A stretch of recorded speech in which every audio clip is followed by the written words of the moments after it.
사도신경으로 신앙 고백하겠습니다. 나는 전능하신 아버지 하나님 천지의 창조주를 믿습니다. 나는 그의 유일하신 아들 우리 주 예수 그리스도를 믿습니다. 그는 성령으로 잉태되어 동정녀 마리아에게서 나시고 본디오 빌라도에게 고난을 받아 십자가에 못 박혀 죽으시고 장사된 지 사흘 만에 죽은 자 가운데에서 다시 살아나셨으며 하늘에 오르시어 전능하신 아버지 하나님 우편에 앉아 계시다가 거기로부터 살아있는 자와 죽은 자를 심판하러 오십니다. 나는 성령을 믿으며 거룩한 공교회와 성도의 교제와 죄를 영생을 믿습니다. 아멘. 찬송가 69장 통일 찬송가 34장을 부르겠습니다.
기도하시겠습니다.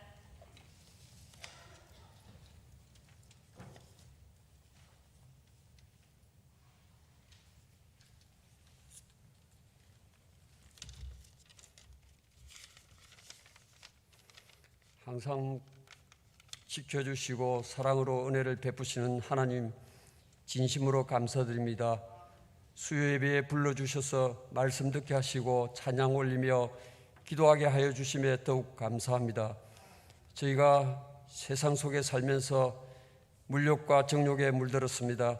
고백하고 회개하오니 저희의 죄를 주님 보혈로 깨끗이 씻어 주시옵소서. 이 예배를 통하여 저희의 이기심과 욕심을 보게 하셔서 하나님 앞에서 부끄러워하게 하시고 교만을 버리고 오직 겸손하게 하옵소서. 한 치 앞도 내다보지 못하면서 또한 눈에 보이지 않는 작은 바이러스 하나도 잡지 못하면서 너무 교만하였습니다. 용서하여 주시옵소서. 하나님 아버지, 저희 교회 성도들과 당회원들이 담임 목사님 청빙을 위하여 간구하고 기도한 바 주님께서 박진규 목사님을 보내주셨습니다. 저희가 받들어서 진정으로 잘 모시겠습니다. 교회를 위해 하나님께 기도하며 말씀을 준비하시는 박진규 목사님께 성령으로 영육간의 강건함을 더해주시고 언제나 주님과 동행하여 주님을 닮아가는 목사님 되게 하옵소서.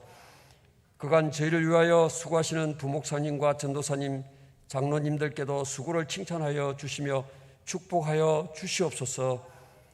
다니엘시 오신 서영주 전도사님께 강건함을 주시고 말씀 전할 때 하나님의 음성을 듣는 시간 되게 하옵소서. 원치 않는 질병과 코로나 전염병에 감염되어 고통 중에 있는 성도들에게 하나님의 치료의 강선을 허락하여 주셔서 감사하게 하옵소서. 이 시간 수요 예배에 나와서 각자의 제목으로 기도하는 성도들에게 주님 꼭 응답하여 주시옵소서. 언제나 우리를 사랑하시고 긍휼히 여기시는 예수님 이름으로 기도합니다. 아멘.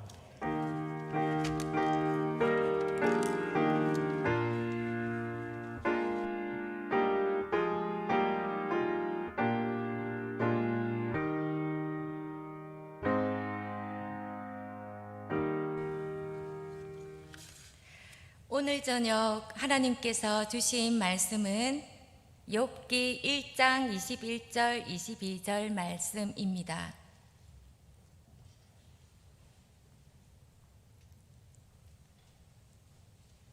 욥기 1장 21절 22절 말씀입니다.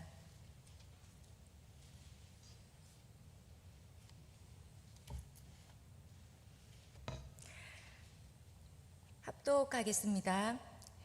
이르되 내가 모태에서 알몸으로 나왔소온즉 또한 알몸이 그리로 돌아가올지라. 주신 이도 여호와시오 거두신 이도 여호와시오니 여호와의 이름이 찬송을 받으실지나. 이 모든 일에 욥이 범죄하지 아니하고 하나님을 향하여 원망하지 아니하니라. 아멘.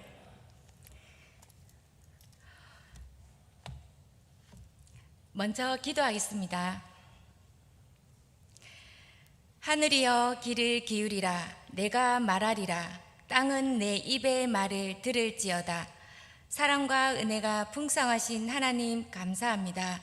이 시간 살아계신 하나님께 예배 드리게 하심을 진심으로 감사드립니다. 저희들이 온전한 예배를 하나님께 드리게 하여 주옵소서. 한없는 은혜를 저희들에게 주옵소서. 지금은 예배 시작하는 시간입니다. 마음의 문을 활짝 열고 듣는 귀가 되게 하시고 아버지께서 주시는 한량없는 은혜를 주옵소서. 감사합니다. 예수님 이름으로 기도드립니다. 아멘. 오늘 제가 준비한 말씀은 욥기 말씀입니다. 욥기서를 통해서 하나님께서 나에게 어떤 말씀을 하시는지, 그리고 우리가 가져야 할 신앙적인 삶의 모습과 교훈을 통해서 깊이 묵상하는 시간이 되시기를 바랍니다. 욥이 살았던 시대는 아브라함이 살았던 시대입니다. 창세기 12장 8절에 보면 그곳에서 여호와께 제단을 쌓고 여호와의 이름을 부르더니라고 말씀합니다. 아브라함이 자기 가문의 제사장 역할을 담당했던 것과 마찬가지로 욥기 1장 5절에 보면 아침에 일어나서 그들의 명수대로 번제를 드렸더니라고 말씀합니다.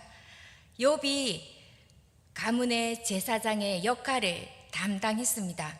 그리고 아브라함이 175년 동안 살았던 것과 비슷하게 욥기 42장 16절에 보면 그 후에 욥이 140년을 살며 아들과 손자 4대를 보았고라고 말씀합니다. 욥은 어떠한 사람이었냐면요, 하나님 보시기에 정직하고 하나님을 경외하는 부자였습니다.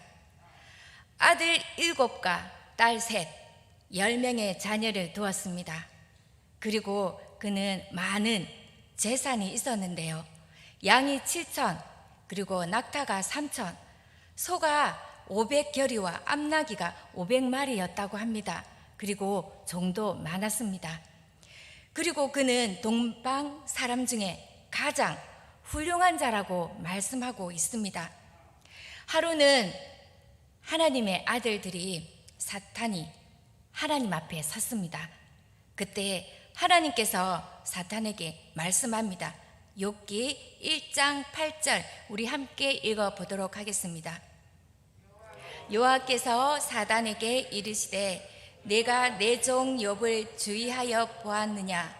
그와 같이 온전하고 정직하여 하나님을 경외하며 악에서 떠난 자는 세상에 없느니라. 아멘. 이 말씀에서 욥은 하나님께 진실된 종으로 인정받은 내용입니다. 욥이 온전하고 정직한 모습을 본 하나님께서는 얼마나 흐뭇해했을까요? 그러나 사탄은 욥의 하나님을 경외하는 건 하나님께서 복을 주셨기 때문에 그의 재산을 모조리 가져가면 하나님을 떠나게 될 것이라고 말합니다. 사탄은 하나님께 허락을 받고 즉시로 욥의 수많은 재산과 10자녀 모두 목숨을 빼앗아 갑니다. 하지만 욥은 모든 일에 범죄하지 아니하고 원망하지 않았습니다.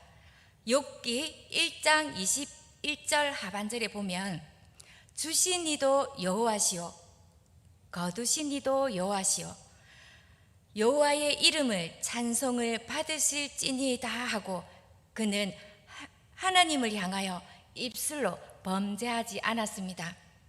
첫 번째 시험에서 실패한 사탄은 두 번째 시험에서 욥의 뼈와 살을 치소서 그리하시면 틀림없이 주를 향하여 욕하지 않겠나이까 라고 말합니다. 하나님께서는 그의 생명을 해하지 않는 선에서 욥의 시험과 고난을 허락하셨습니다. 사탄은 욥의 머리부터 발바닥 모조리 종기가 나게 합니다. 얼마나 가려웠던지 얼마나 아팠던지 질그릇 조각으로 몸을 긁었다고 합니다. 그 모습을 지켜보던 아내는 하나님을 욕하고 죽으라고 말합니다. 하지만 욥은 우리가 하나님께 복을 받았은즉 화도 받지 아니하겠느냐며 모든 일에 욥이 입술로 하나님께 범죄하지 않았습니다. 그런 욥이 왜 고난을 받았을까요? 욥기 1장 5절에 보면 혹시 내 아들들이 죄를 범하여 마음으로 하나님을 욕되게 하였을까 함이라 욥의 행위가 항상 이러하였더라 라고 말합니다. 여기서 욥은 자신의 자녀들이 은밀한 죄를 범했을 가능성에 대해서도 성결케 하는 제단을 쌓았던 사람이었습니다. 그는 하나님을 경외하고 악에서 떠난 자, 그 욥은 왜 고난을 받았을까요? 고난을 허락하신 이유는 무엇이었을까요? 여기서 우리는 다양한 관점을 생각해 보겠습니다. 첫 번째, 사단의 관점. 두 번째, 욥의 친구들의 관점. 세 번째, 하나님의 관점으로 살펴보도록 하겠습니다.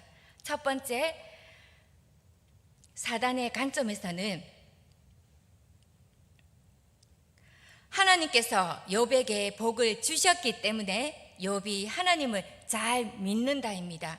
사람들은 고난 없이 잘 살고 축복받을 때에만 하나님을 믿는다입니다. 그 모든 소유를 빼앗으면 욥도 달라진다고 말합니다. 두 번째, 친구들의 관점입니다. 모든 고난은 죄의 결과이며 심판이라고 합니다. 그렇기에 욥은 고통을 받고 있으며 욥이 죄를 지었으므로 회개하라 라고 얘기합니다. 그들은 예기치 못한 고통을 당하는 욥을 사랑의 마음으로 위로하기보다는 잘못된 시선과 관점으로 정죄와 비판으로 오히려 큰 고통을 안겨주었습니다. 그 모습은 우리의 모습과도 같습니다. 저 또한 어려움을 겪고 있는 이웃을 보며 판단하고 정죄했던 모습들이 떠오릅니다. 세 번째 관점은 하나님의 관점입니다. 욥이 겪은 고난은 죄에 대한 결과가 아니라 위대하신 하나님의 섭리, 하나님의 계획 가운데 있습니다. 하나님의 절대 주권에 대해 절대 순종하여야 합니다. 하나님께서는 복을 주시든 안 주시든 하나님 당신을 믿기를 원하십니다.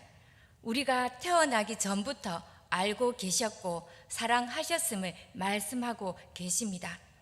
사랑하는 성도 여러분, 고난은 우리로 하여금 이해할 수 없을 때에도 하나님을 전적으로 믿어야 합니다. 욥은 자신의 주권자로 하나님이심을 인정했습니다. 그것은 하나님께서 욥의 믿음을 지켜주신다는 믿음 때문입니다. 믿음의 주체는 하나님의 사랑입니다. 아벨은 믿음의 제사로 어렵다함을 얻었습니다. 욥도 번제로 시작하여서 번제로 끝났습니다. 욥이 어려워서가 아니라 욥이 가지고 있는 신앙이 어려웠던 것입니다. 또한 우리가 주목해야 할 부분이 있는데요. 의롭고 선한 사람이었던 욥이 특별한 잘못 없이도 고난을 당하는 것은 아무 죄 없으신 인간을 구원하기 위해 십자가 위에서 죽으신 예수 그리스도의 예표라는 것입니다. 하나님과 인간 사이에 중보자가 되시며 우리를 구원하기 위해 십자가에서 죽으신 예수 그리스도의 사랑입니다. 고린도전서 15장 3절 4절을 함께 읽어보도록 하겠습니다. 내가 받은 것을 먼저 너희에게 전하였노니 이는 성경대로 그리스도께서 우리 죄를 위하여 죽으시고 장사 지낸 바 되셨다가 성경대로 사흘 만에 다시 살아나사 아멘. 하나님께서는 인간의 구원을 위해 약속대로 예수 그리스도를 이 땅에 보내주셨습니다. 그리고 직접 몸소 본을 보여주셨습니다. 그것은 십자가의 사랑입니다. 빌립보서 2장 11절을 우리 함께 읽어보도록 하겠습니다. 모든 입으로 예수 그리스도를 주라 시인하여 하나님 아버지께 영광을 돌리게 하셨느니라. 아멘. 이 말씀에서 여기서 의도하는 바는 모든 사람으로 하여금 궁극적으로 그리스도의 통치를 시인하게 한다는 의미입니다. 그리고 모든 피조물들이 그리스도를 주라 시인하고 그에게 복종하는 것이 아버지의 뜻을 이루는 것이며 결과적으로 하나님께 영광이 드려지는 것입니다. 시대가 다르고 상황이 다르다 할지라도 우리의 믿음은 같아야 합니다. 우리 주님의 말씀도 같아야 합니다. 사랑하는 성도 여러분, 믿음으로 단련된 욥은 정금 같은 신앙인이 되었습니다. 하나님께서는 우리에게도 동일하게 말씀하십니다. 내가 가는 길을 그가 아시나니 그가 나를 단련하신 후에는 내가 순금같이 되어 나오리라. 정금 같은 믿음, 참 그리스도인으로서의 신앙의 모습, 삶의 모습 되시기를 이 자리에 앉아 계시는 모든 성도 여러분이 되시기를 주님의 이름으로 소망합니다. 기도하시겠습니다. 하나님 감사합니다. 주신 이도 여호와시오 거두신 이도 여호와시오니 여호와의 이름이 찬송을 받으실지니이다. 욥의 고백이 우리의 고백이 되게 하여 주옵소서. 우리를 정금같이 쓰시옵소서. 하나님, 이 자리에 앉아있는 주의 백성들에게 하나님과 동행함으로 진리 안에 거하고 참된 기쁨을 누리는 모든 성도들이 되게 하여 주옵소서. 늘 존귀하신 하나님을 찬양하며 축복의 자녀들이 되게 하여 주옵소서. 감사합니다. 예수님 이름으로 기도드립니다. 아멘. 찬송가 23장 부르겠습니다.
우리 중보 기도하겠습니다.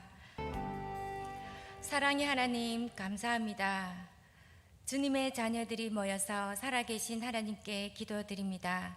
주님의 핏값으로 사신 몸된 교회가 하나님의 뜻을 알고 큰 꿈을 품고 기도하는 교회가 되게 하여 주옵소서. 새로 오시는 담임 목사님 성령 충만함으로 주님께서 주신 사명 잘 감당할 수 있도록 능력의 종으로 귀하게 쓰임받게 하여 주옵소서.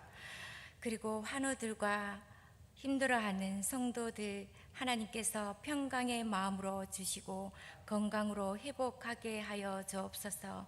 아뢰지 못한 모든 기도들 하나님 축복하여 주옵소서. 감사합니다. 예수님 이름으로 기도드립니다. 아멘. 주기도문 하시겠습니다.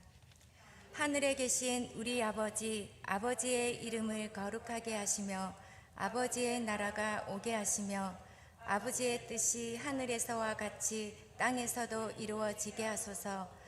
오늘 우리에게 일용할 양식을 주시고 우리가 우리에게 잘못한 사람을 용서하여 준 것 같이 우리 죄를 용서하여 주시고 우리를 시험에 빠지지 않게 하시고 악에서 구하소서. 나라와 권세와 영광이 영원히 아버지의 것입니다. 아멘.